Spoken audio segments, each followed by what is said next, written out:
Mr. President, first let me make a comment about the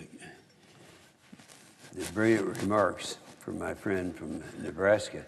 It happens that I was in Hong Kong when that took over, when that happened, and I saw the people knowing what was going to happen to them after all the promises that were made, and everything that we suspected and dreaded has now happened. So I appreciate the fact there's somebody who cares enough to call this to the American people.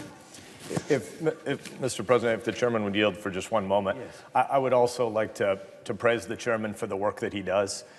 Flying around the world can be hard on bodies when you've got all the work you have to do at home, and you go around the world and you encourage freedom-loving people. And I know that many wonderful folks in Taiwan who are fearful because of what they see happening in Hong Kong know that they've had an advocate in the chairman of the Armed Services Committee for many years.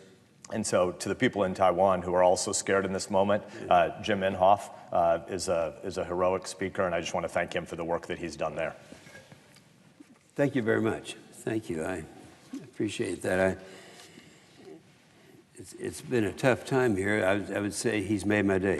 So over the past few days, we've been working on this National Defense Authorization Bill. This is one that we pass every year and have passed every year for 60 years. And my colleagues have done good work on this bill so far. We took requests very seriously, and we put hundreds of them in this bill. We actually did. Over 700 of the papers and amendments have been put in this bill.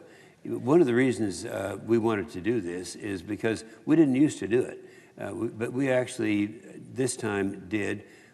A problem that existed last year didn't exist this year. There's resistance on the floor for getting amendments. That resistance has gone now, and I think we're going to be able to do it. But nonetheless, we've already got, this bill was written by the Democrats and Republicans in the United States Senate. And they did a very good job. But when you stop and consider that we have we actually have a few over 700 amendments that are part of this bill now. So this was made by the members here, not by any other group. It's not the way it's always been done. And we had a great markup. In fact, our markup ended up, I call it unanimous because it was passed by a 25-2. And the two who voted against it are not big on the military anyway.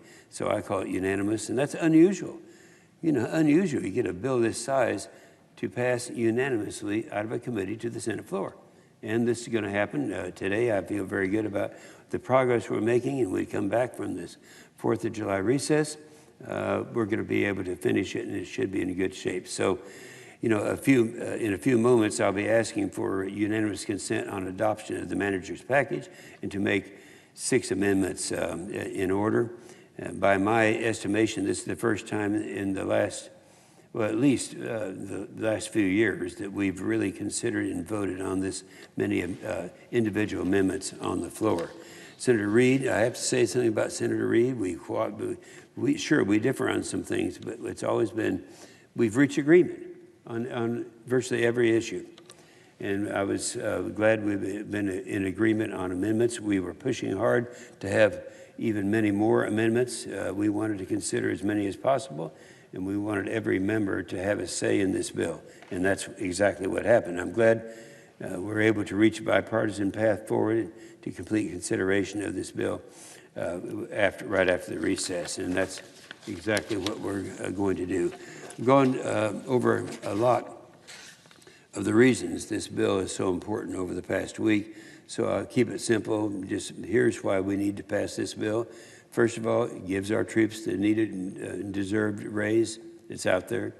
It authorizes more than 30 kinds of special pay for our troops, various levels of hazard, things that haven't been done before. It makes sure our military family, this is the big thing. People, and I hear people, and I have a very close friend in here that was talking about the fact on the floor that while our main problem that we're facing a nation as a threat, our problems are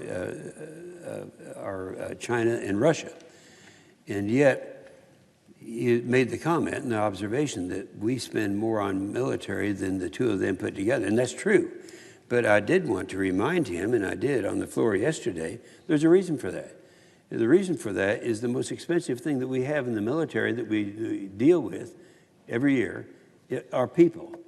We take care of people. Remember last year, one of the main thrusts of our bill last year was to get all of those housing things that were privatized 10 years before and where they haven't been performing very well, to take care of our troops and their families. And that, we spend time doing that. Now, you take a communist country like China or Russia, they don't care about the troops. They give them a gun and say, go out and kill people. Well, so no wonder we have to spend more, and that's the reason we're going to continue to do that. And this bill does that. There are countries out there who hate everything America stands for, and they want to do us harm. We know that's right. I get tickled sometimes when I hear people talking about, well, we don't want to do this because that's going to upset them. You know, we don't want to keep Gitmo open because that might upset the terrorists. Well, welcome to the real world. So this gives our troops the equipment and the training, the resources they need to defend this nation. I never want to put ourselves in a position where we have a fair fight in America. We don't want fair fights. We want to go into combat with a clear advantage over our adversaries, and this bill does that. It makes sure that the Pentagon is situated to support our troops wherever they are, but it also protects taxpayer dollars and ensures accountability to the taxpayer. It's very important. This bill does that. This bill also does a lot of good things, things that we all support. And so that's why we're passing the bill today. It's a no-brainer. It's not a matter of if we're going to pass it. It's a matter of when. And it's down now to the hours, and where we'll be set up so when we come back from the recess, we'll be able to pass this bill. Now, keep in mind, we pass it, and it doesn't. That's not the end of it, because the House has to pass their bills, and of course, then the president would sign the bill. We go into conference between the House and the Senate, and before the president signs the bill, we have to have not just a conference, but very likely it'll go into the Big Four. And if it does that, that's another process. So very likely it could be November when we actually end up passing this bill. Our absolute deadline has always been December 31st. We'll be well in advance of that. But I know the president has strong feelings about one of the provisions of the bill, and he says if that's in there, he'll veto the bill. And we all know what that is. It's controversial. It's the one that it was the Warren Amendment that was put in. And I have to say this, all but one Republican opposed that. I have to say that so people hear it and understand it, because that was true. So anyway, that's why passing the bill is not a matter of if, it is going to pass, and this is a very good bill. It's a must-pass bill. And one of the things that happens with the must-pass bill is everyone who can't get their bill on others in other interest areas passed, they know this bill is going to pass, so they try to put amendments on. And a lot of the amendments, we have taken a lot of the amendments that have nothing to do with defense, but nonetheless, we know it's necessary.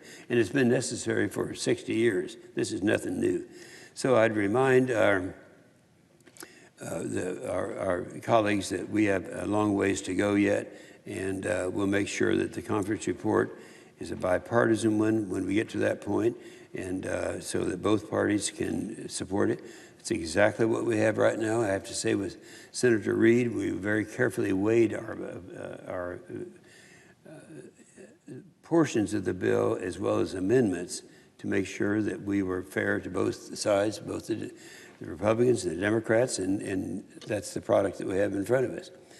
So we have the brave patriots who fought for our nations nearly 250 years ago, to the 2.1 million who serve today, and this bill is by them and it's for them. This weekend, as you celebrate Independence Day, think about what this holiday stands for. Think about what it takes to protect the freedom that we celebrate. There's no doubt in my mind that this bill will give our troops what they need. The bill will make American families safer, will enable us to stand up for our democratic values around the world. And we will be passing this bill and be very proud of it. With that, I Yield the floor, suggest the absence of a quorum.